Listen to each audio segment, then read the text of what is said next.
Good afternoon student. साडा जिहड़ा next topic है वो है dielectrics and polarization behaviour of non conducting substances in an electric field. ठीक है, ये आप देखा कि जो आप किसी नॉन कंडक्टिंग या फिर डाई इलैक्ट्रिक सबसटांस नूं जिहड़ा आ किसी इलैक्ट्रिक फील्ड च रखते हैं तो उत्ते की फर्क पैंदा। ठीक है, दो तरह के हो सकते हैं non conducting सबसटांस, polar and non polar. हुण जिहड़े पोलर हुंदे ने उन्हां च की हुंदा है कि centre of mass of positive charge ते centre of mass of negative charge एक दूजे नाल को इनसाइड नहीं करता। ठीक है, उहदी एग्जाम्पल की है वाटर, हाइड्रोक्लोरिक एसिड, ठीक है, NH3 अल्कोहल, ये सारियां पोलर्स जिहड़े ने वो डाइलैक्ट्रिक्स ने। हुण की कीता उहनूं आपां रखना इलैक्ट्रिक फील्ड च। हुण जदों इलैक्ट्रिक फील्ड नहीं अप्लाई होया ते पॉजिटिव ते नैगेटिव चार्ज एक दूसरे दे नाल कोइनसाइड नहीं करते, मतलब ये सारे छोटे छोटे डाइपोल ने ते सारे जिहड़े ने रैंडमली मूव करते पे ने। इहदा मतलब इन्हां दी नैट जिहड़ी नैट डाइपोल मूवमेंट आ वो जीरो आ। ठीक है, पर जदों आपां इन्हां नूं इलैक्ट्रिक फील्ड च रख दिंने आ ते की हुंदा आ, ये इलैक्ट्रिक फील्ड की डायरैक्शन च अलाइन होने शुरू हो जाते हैं ते उहदे विच नैट डाइपोल मूवमेंट जिहड़ी आ वो इंड्यूस हो जाती है। Next non polar. Non polar वो वाले होंगे ने जिन्हां च centre of mass positive charge का ते centre of mass negative charge का एक दूजे नाल को इनसाइड करते हैं, जिद्दां N2O2, H2CO2, मिथेन, बेंजीन, ये सारे जड़ियां ने नॉन पोलर दियां एग्जाम्पल्स ने। ठीक है, हुण जे आपां नॉन पोलर नूं रखांगे इलैक्ट्रिक फील्ड फिर कितना दा फर्क पेगा। हुण इहदे विच इन्हां दे कोइनसाइड करते पे ने।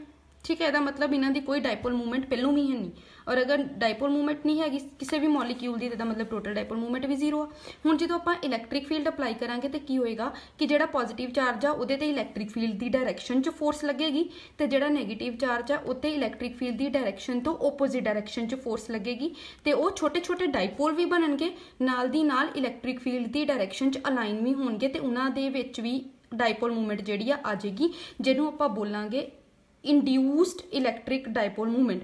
ये जी इंड्यूस्ड इलैक्ट्रिक डाइपोल मूवमेंट है ये उन्नी देर ही रहेगी जिन्नी देर तक तुसीं उन्होंने इलैक्ट्रिक फील्ड अप्लाई किया है।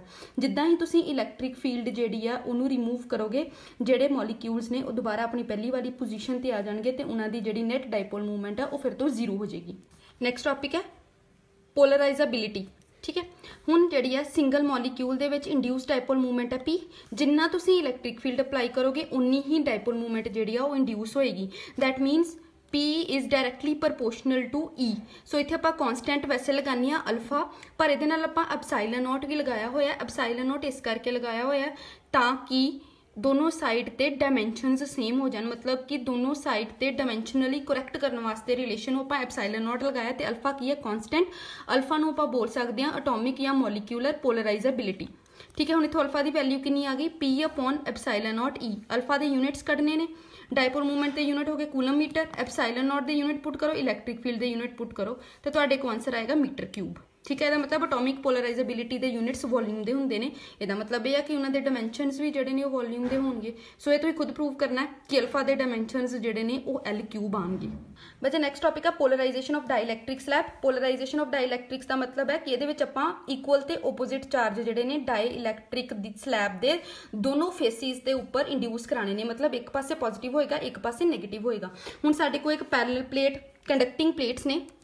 ठीक है, हुण उहदे विच एक तो पॉजिटिव लिखिया एक तो नैगेटिव, ऑटोमैटिकली जिहड़ा इलैक्ट्रिक फील्ड आ पॉजिटिव टू नैगेटिव हुंदा, E0 इलैक्ट्रिक फील्ड अंदर जिहड़ा आ वो बन गया। हुण की होएगा E0 की वैल्यू कितनी होएगी σ/ε0 प्रॉपर्टीज ऑफ कंडक्टर च कीता होया। हुण की होएगा, पहलों ये नॉन पोलर डाइलैक्ट्रिक है, नॉन पोलर है तो मतलब कोइनसाइड नहीं करते पहलों। हुण की होएगा जो इलैक्ट्रिक फील्ड अप्लाई करांगे तो ये जिहड़े चार्जिस ने सैपरेट हो जाएंगे तो इलैक्ट्रिक फील्ड की डायरैक्शन च अलाइन हो जाएंगे। हुण इधर नैगेटिव चार्ज इधर पॉजिटिव चार्ज है, ये करके इधे पासे इंडक्शन होएगी पॉजिटिव चार्ज की, इत्थे इंडक्शन होएगी नैगेटिव चार्ज की, क्योंकि जो भी चार्जिंग बाय इंडक्शन होंदी है तो हमेशा ओपोजिट चार्ज जिहड़ा आ इंड्यूस होंदा।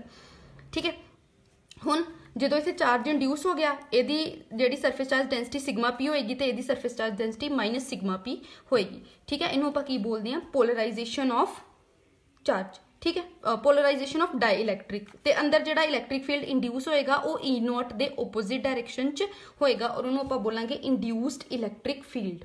हुण जिहड़ी σP है वो इत्थे है डेंसिटी, सरफेस चार्ज डेंसिटी इत्थे कितनी है -σP।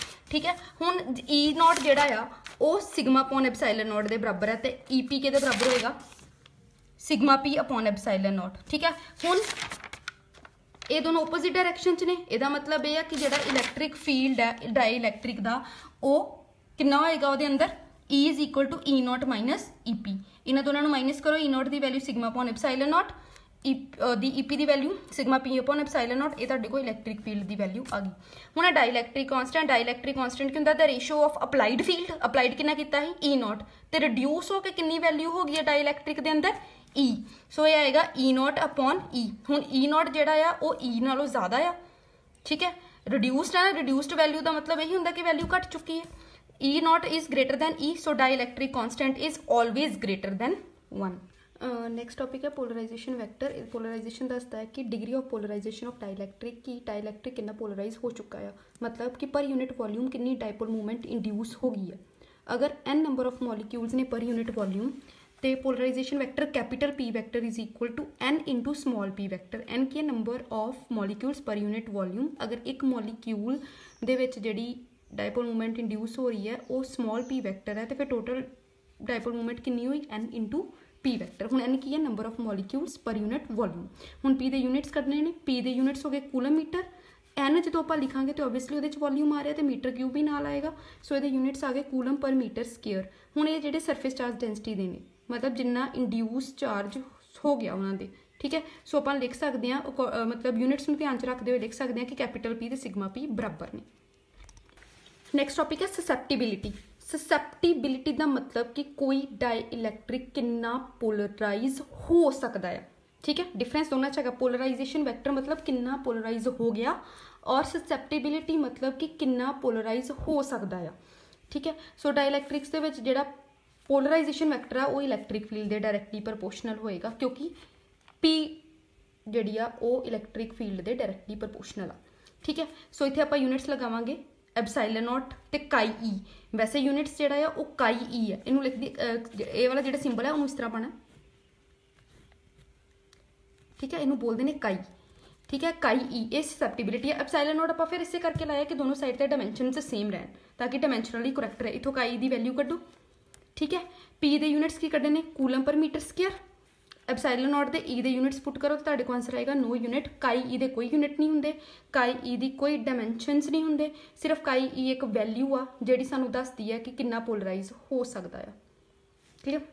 लास्ट टॉपिक है relation between susceptibility and dielectric constant. हुण आपां पिछे कीता E is equal to E not minus EP, इथों E नॉट कितना आ गया E प्लस P, EP की value sigma P upon epsilon not. हुण जिहड़ा सिग्मा P है वो कैपिटल P के बराबर है, सो इत्थे सिग्मा P नू कैपिटल P पुट करो, P की वैल्यू भी कड्डी हुई है, काई E एप्सिलॉन नॉट E वो भी पुट करो, सिर्फ मैग्नीट्यूड पुट करने ने, डायरेक्शन पुट नहीं करनी, मतलब वैक्टर नहीं लगाना ऊपर, ठीक है। हुण P की वैल्यू इत्थे पुट करो तो की आएगा एप्सिलॉन नॉट कैंसल, ये आ गया तुहाडे कोल। इन्हां दोनों चों E कॉमन कढ लो, E नू E नॉट के नीचे लै जाओ, E नॉट अपॉन E आ K, so K is equal to 1 plus chi E। This is the relation between dielectric constant and ससैप्टिबिलिटी।